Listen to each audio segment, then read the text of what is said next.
और हम आ गए हैं एक और नई वीडियो लेके। आज की इस वीडियो में हम देखेंगे जिला सरगुजा में जो government English medium school open हुई है वहाँ पर निकली हुई शिक्षकों की और अन्य पदों पर जो वैकेंसी आई है उसके बारे में। तो आइए बिना किसी देर किए आज का वीडियो स्टार्ट करते हैं। तो जैसे कि आप देख पा रहे होंगे, एक प्रतिनियुक्ति संविदा भर्ती हेतु विज्ञापन जारी हुआ है। कार्यालय जिला शिक्षा अधिकारी, शासकीय उत्कृष्ट अंग्रेजी माध्यम उच्चतर माध्यमिक विद्यालय, ब्रह्मपारा, अंबिकापुर जिला, सरगुजा, छत्तीसगढ़ के द्वारा, जिसमें कहा गया है कि सरगुजा के अंतर्गत जिला सरगुजा के अंतर्गत शासकीय उत्कृष्ट अंग्रेजी माध्यम विद्यालय ब्रह्मपारा, अंबिकापुर जिला, सरगुजा, छत्तीसगढ़ के लिए विभिन्न पदों पर स्वीकृति प्रदान की गई थी। अतः इस क्रम में अस्थायी रूप से प्रतिनियुक्ति संविदा की नियुक्ति हेतु अर्हताधारी आवेदकों से आवेदन पत्र आमंत्रित किए जाते हैं। फिर कहा गया कि जो इच्छुक अभ्यर्थी हैं वो दिनांक 14/8/2020 शाम 5 बजे तक, ये पोस्टल एड्रेस है, कार्यालय जिला शिक्षा अधिकारी अंबिकापुर जिला सरगुजा छत्तीसगढ़, पिन नंबर 497001, इस पते पर स्पीड पोस्ट या पंजीकृत डाक द्वारा जमा कर सकते हैं अपना आवेदन। तो ये रही बेसिक डिटेल। अब आइए देखते हैं कि पदों का विवरण क्या है। तो अब देखते हैं कि पदों का विवरण क्या है। तो व्याख्याता अंग्रेजी माध्यम में हिंदी के 1 पद अनारक्षित, संस्कृत के 1 पद अनारक्षित, अंग्रेजी के 1 पद अनारक्षित, जीव विज्ञान के 1 पद अनारक्षित, रसायन के 1 पद अनारक्षित, गणित के 1 पद अनारक्षित, भौतिक के 1 पद अनारक्षित और सामाजिक जो अध्ययन है उसके भी 1 पद अनारक्षित है। इनके लिए न्यूनतम शैक्षणिक योग्यता कही गई है कि किसी भी मान्यता प्राप्त विश्वविद्यालय से संबंधित विषय में स्नातकोत्तर की उपाधि अंग्रेजी माध्यम में होना चाहिए तथा B.Ed अनिवार्य है। साथ ही कहा गया है कि व्याख्याता जीव विज्ञान हेतु स्नातकोत्तर की जो उपाधि होनी चाहिए वो वनस्पति शास्त्र या जंतु विज्ञान आदि या अन्य जो समतुल्य विषय में होगा तो वो मान्य होगा। साथ ही कहा गया है कि जो व्याख्याता सामाजिक अध्ययन हेतु स्नातक स्तर पर कला संकाय के जो 3 विषय हैं उनका होना अनिवार्य है। वह स्नातकोत्तर कला के किसी संकाय के जो किसी एक विषय में, उन तीनों में से होना अनिवार्य है। वहीं यदि वेतनमान की बात की जाए तो व्याख्याता के सभी पदों के लिए जो वेतनमान रहेगा वो 38,100 रुपये रहेगा। अब वहीं देखिए जो शिक्षक कंप्यूटर शिक्षक के लिए 1 पद अनारक्षित है। इसके लिए योग्यता रखी गई है कि मान्यता प्राप्त विश्वविद्यालय से BCA या BSc कंप्यूटर्स या BE कंप्यूटर साइंस या इलेक्ट्रॉनिक्स, B.Tech कंप्यूटर साइंस या इलेक्ट्रॉनिक्स की उपाधि अंग्रेजी माध्यम से होनी चाहिए। और इसमें कहा गया है कि द्वितीय श्रेणी में MCA या MSc कंप्यूटर साइंस होगी, उनको भी प्राथमिकता दी जाएगी। वेतनमान 35,400 रुपये। फिर व्यायाम शिक्षक अंग्रेजी माध्यम की बात करें तो इसके लिए भी 1 पद अनारक्षित है। मान्यता प्राप्त विश्वविद्यालय से स्नातक की उपाधि के साथ B.Ped प्रशिक्षण अंग्रेजी माध्यम में होना चाहिए। साथ ही कहा गया है कि प्रवीण सूची जब तैयार की जाएगी मेरिट लिस्ट, तो B.Ped प्रशिक्षण में जो प्राप्तांक रहेंगे उनके आधार पर मेरिट लिस्ट बनाई जाएगी। वेतनमान 35,400 रुपये। वहीं ग्रंथपाल अंग्रेजी माध्यम के लिए 1 पद अनारक्षित है। इसके लिए कहा गया कि मान्यता प्राप्त विश्वविद्यालय से स्नातक की उपाधि एवं B.Lib प्रशिक्षण अंग्रेजी माध्यम से न्यूनतम द्वितीय श्रेणी में होना चाहिए। जब मेरिट लिस्ट बनेगी तो B.Lib में जो उनके जो प्राप्तांक रहेंगे उनके आधार पर बनाई जाएगी। वेतनमान जो रहेगा 22,400 रुपये प्रति माह।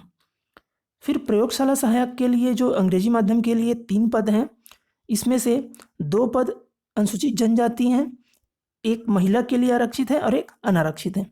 इसके लिए योग्यता रखी गई है कि हायर सेकेंडरी में गणित या जीव विज्ञान विषय के साथ उत्तीर्ण होना आवश्यक है न्यूनतम द्वितीय श्रेणी में, और अंग्रेजी माध्यम में उत्तीर्ण होना अनिवार्य है। वेतनमान 25,300 रुपये प्रति माह। सहायक ग्रेड 2 के लिए कहा गया कि 1 पद अनारक्षित है, हायर सेकेंडरी उत्तीर्ण होना चाहिए और कंप्यूटर में प्रशिक्षण होना अनिवार्य है।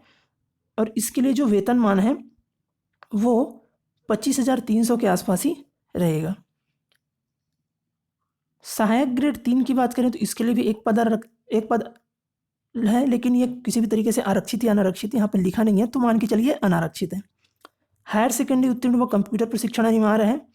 वेतनमान यहाँ पे स्पष्ट नहीं किया गया है, शायद इसके बारे में बाद में नोटिफिकेशन जारी की जाएगी। वहीं वृत्ति के लिए 4 पद हैं, 5वीं 8वीं उत्तीर्ण और 3 वर्ष का अनुभव रखा गया है। चौकीदार के 1 पद है, 5वीं 8वीं उत्तीर्ण व 3 वर्ष का अनुभव इसमें भी रखा गया है। अब आइए देखते हैं कि पूर्व माध्यमिक शाला अंग्रेजी माध्यम में जो प्रधान पाठक माध्यमिक शाला अंग्रेजी माध्यम के लिए 1 पद अनारक्षित, मान्यता प्राप्त विश्वविद्यालय से स्नातकोत्तर की उपाधि के अंग्रेजी माध्यम में होना चाहिए। साथ ही साथ बीएड प्रशिक्षण व 5 वर्ष का कार्यानुभव अनिवार्य है। वेतनमान 38,100 रुपये प्रति माह। इसी प्रकार शिक्षक अंग्रेजी माध्यम की बात की जाए तो भाषा अंग्रेजी के एक पद अनारक्षित, गणित के एक पद अनारक्षित, विज्ञान के लिए एक पद अनारक्षित और कला सामाजिक विज्ञान के लिए एक पद अनारक्षित। मान्यता प्राप्त विश्वविद्यालय से स्नातक की उपाधि के साथ साथ बीएड अनिवार्य है और स्नातक की जो उपाधि होनी चाहिए वो अंग्रेजी माध्यम में उत्तीर्ण होनी चाहिए। वेतनमान 35,400 रुपये। वहीं यदि प्राथमिक शाला अंग्रेजी माध्यम की बात करें तो इसमें प्रधान पाठक प्राथमिक शाला अंग्रेजी माध्यम के लिए एक पद अनारक्षित है। इसके लिए कहा गया कि मान्यता प्राप्त विश्वविद्यालय से स्नातक की उपाधि अंग्रेजी माध्यम में तथा बीएड या डीएड प्रशिक्षण अनिवार्य है व 5 वर्ष का कार्यानुभव होना चाहिए। वेतनमान 35,400 रुपये प्रति माह। वहीं सहायक शिक्षक अंग्रेजी माध्यम की बात की जाए तो हिंदी के लिए एक पद अनारक्षित, विज्ञान के लिए एक पद अनारक्षित, अंग्रेजी के लिए एक पद अनारक्षित, सामाजिक विज्ञान के लिए एक पद अनारक्षित और गणित के लिए एक पद अनारक्षित। हायर सेकेंडरी उत्तीर्ण होना चाहिए न्यूनतम अंग्रेजी माध्यम से और डीएड या डीएलएड प्रशिक्षण अनिवार्य है। वेतनमान 25,300 रुपये प्रति माह रहेगा। तो ये हो गई पदों की विवरण, आवश्यक शैक्षणिक व व्यावसायिक योग्यता क्या थी और हमने ये भी देखा कि संबंधित पदों के लिए वेतनमान कौन कौन से थे। इनमें से कुछ जो पद थे उनके सामने वेतनमान नहीं लिखा था, तो हो सकता है आगे जब नोटिफिकेशन जारी हो उसमें वो स्पष्ट उल्लेख करें। अब आइए देखते हैं कि चयन के संबंध में कुछ दिशा निर्देश जो दिए गए हैं उनको कि कौन कौन से जो प्रमुख दिशा निर्देश हैं उसे देख लेते हैं। तो जैसे कि आप देख पा रहे होंगे दूसरे नंबर पे कि आवेदक द्वारा निर्धारित पत्रक में आवेदन पत्र के साथ शैक्षणिक योग्यता प्रमाण पत्र एवं अन्य जो दस्तावेज हैं उन्हें स्वप्रमाणित करके संलग्न कर ये एड्रेस दिया है कार्यालय जिला शिक्षा अधिकारी अंबिकापुर जिला सरगुजा छत्तीसगढ़ में निर्धारित तिथि तक स्पीड पोस्ट या पंजीकृत डाक के माध्यम से जमा करना है। तो आपको जो भी डॉक्यूमेंट आप भेजेंगे उसे सेल्फ अटेस्टेड करना है। साथ ही कहा गया है कि जो सेल्फ अटेस्टेड जब आप करेंगे तो उसके बाद ही डॉक्यूमेंट भेज पाएंगे। साथ ही कहा गया है कि शासन द्वारा मान्यता प्राप्त जो बोर्ड विश्वविद्यालय या संस्था है केवल उनके द्वारा जारी जो अंक सूची है या उपाधि है वही मान्य होगा और शैक्षणिक प्रमाण पत्रों पर जब आप अटैच कर रहे हैं तो उसमें इंग्लिश मीडियम का स्पष्ट उल्लेख होना चाहिए कि आपने इंग्लिश मीडियम में अपनी अध्ययन की है। साथ ही यदि हम एक 7वां पॉइंट देखें, इसमें कहा गया कि प्रतिनियुक्ति के पदों पर नियुक्ति हेतु जो काउंसलिंग होगी उसके उपरांत ही चयन सूची जारी की जाएगी। फिर इसके बाद 8वें नंबर पर कहा गया है कि संविदा के पदों पर नियुक्ति हेतु विभिन्न पदों के लिए जो अनिवार्य निर्धारित शैक्षणिक योग्यता है उनमें जितने प्राप्तांक होंगे उनको 85% अंक का वेटेज दिया जाएगा और जो इंटरव्यू या साक्षात्कार होंगे उनको 15 अंक का वेटेज दिया जाएगा और इन दोनों के कैलकुलेशन के आधार पर जो फाइनल जो चयन सूची है जिसे मेरिट लिस्ट कहते हैं वो बनाई जाएगी।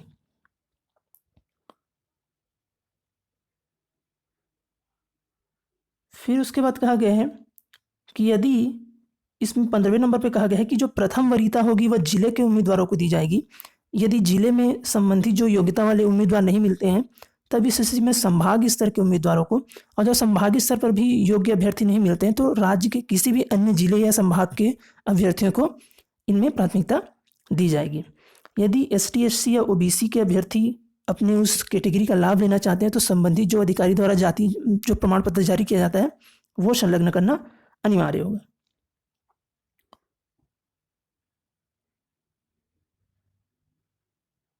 इसमें अन्य जो निर्देश दिए हैं उसे देखते हैं। तो इसमें कहा गया कि अभ्यर्थी को छत्तीसगढ़ का मूल निवासी होना आवश्यक है। छत्तीसगढ़ का स्थायी निवासी होने का निवास प्रमाण पत्र आवेदन पत्र के साथ प्रस्तुत करना अनिवार्य रहेगा। इसके अलावा कहा गया है कि निर्धारित जो प्रारूप है उनमें आवेदन तथा संलग्न दस्तावेज स्वप्रमाणित संलग्न करना अनिवार्य होगा।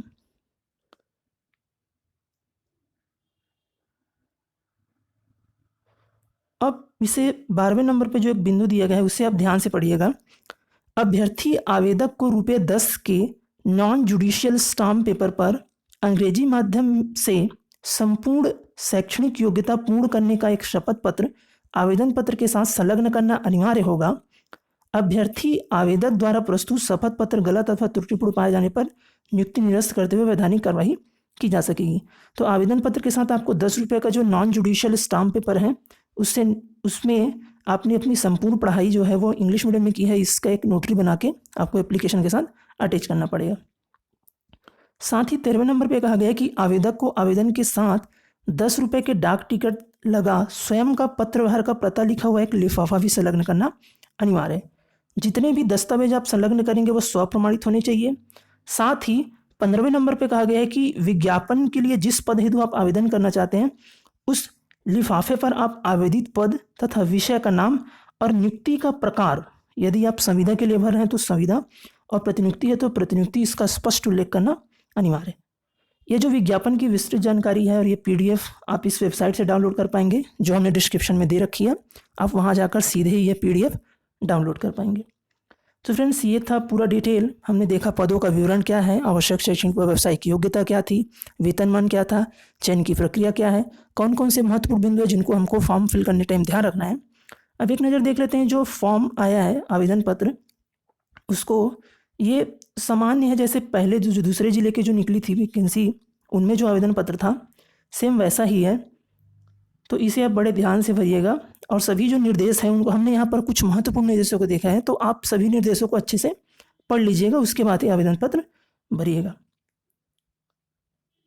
तो फ्रेंड्स ये था आज का वीडियो जिसमें हमने देखा कि जो गवर्नमेंट इंग्लिश मीडियम स्कूल जिला सरगुजा छत्तीसगढ़ जो कि अंबिकापुर में संचालित है स्कूल, वहाँ पर जो शिक्षकों की और अन्य पदों पर निकली हुई जो वैकेंसी है उसके बारे में। यदि ये वीडियो आपको अच्छा लगा हो तो इसे लाइक करिए, अपने अधिक से अधिक दोस्तों तक शेयर करिए। यदि आप चैनल पर नए हैं तो चैनल को सब्सक्राइब जरूर करिए ताकि ऐसी महत्वपूर्ण जानकारी आपको सबसे पहले मिल सके। मिलते हैं बहुत जल्द एक और नई वीडियो के साथ, तब तक के लिए स्वस्थ रहिए, मुस्कुराते रहिए। वीडियो देखने के लिए आपका धन्यवाद।